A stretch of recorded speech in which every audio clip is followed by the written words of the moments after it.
はじめまして、ラズパイ情報チャンネルです。YouTube ショートで紹介したラズベリーパイでできることが想像以上に反響をいただいたので、今回はもっと詳しくラズベリーパイでできる面白いこと15選を実例付きで紹介します。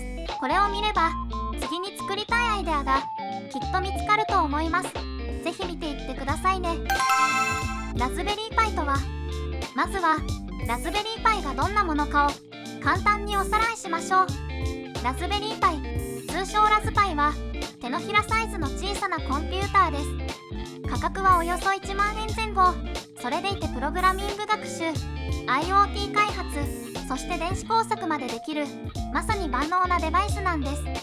USB ポートや HDMI、GPIO ピンなどを備えていて、まるで小さなデスクトップパソコンのように使うことができます。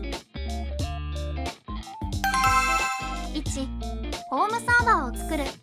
自宅で使えるホームサーバーを作ることです。外付けハードディスクをつなげてクラウドのように使える NAS 環境を構築できます。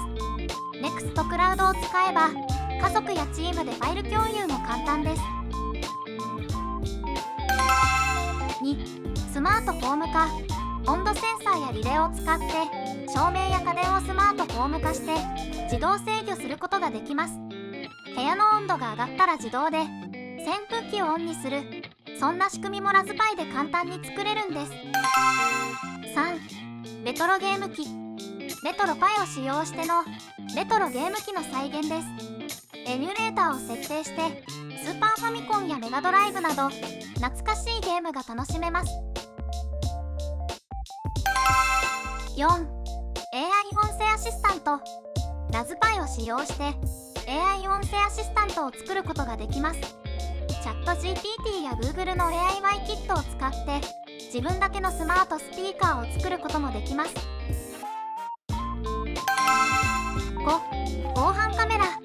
防犯カメラや監視カメラとして利用することができます。モーション検知で自動録画したり LINE 通知を送ることも可能です。6. 電子工作、プログラミング学習。 LED を点灯させたりセンサーを動かす電子工作とプログラミングの学習です。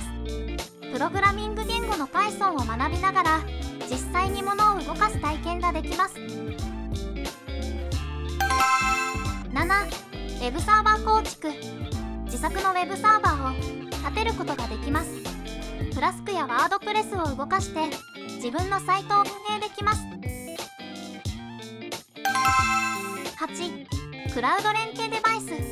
IFTTT などを使ったクラウド連携です。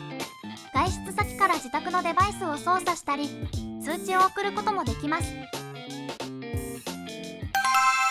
9. AI カメラでの画像認識。カメラモジュールを使えば AI を活用した顔認識カメラなども作成できます。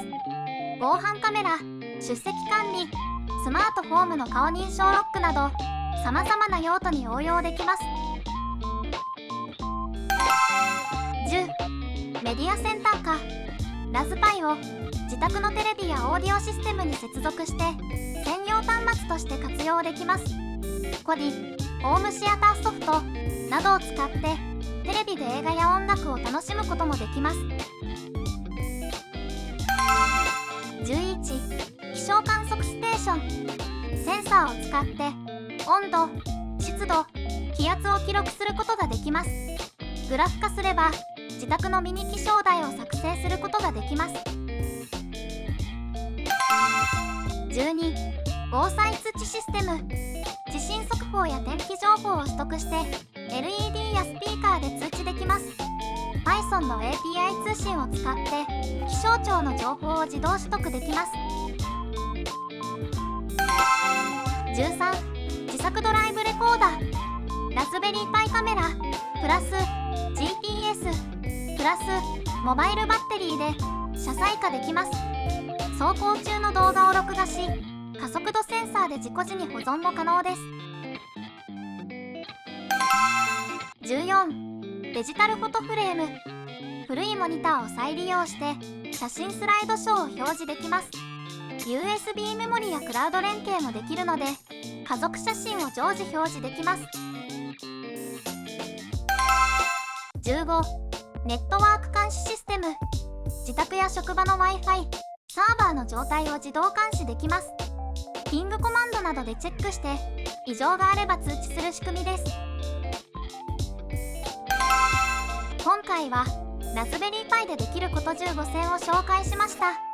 もし気になるプロジェクトがあれば気軽にコメントで教えてくださいね。ご視聴ありがとうございました。動画が少しでも参考になりましたらチャンネル登録や高評価をいただけると嬉しいです。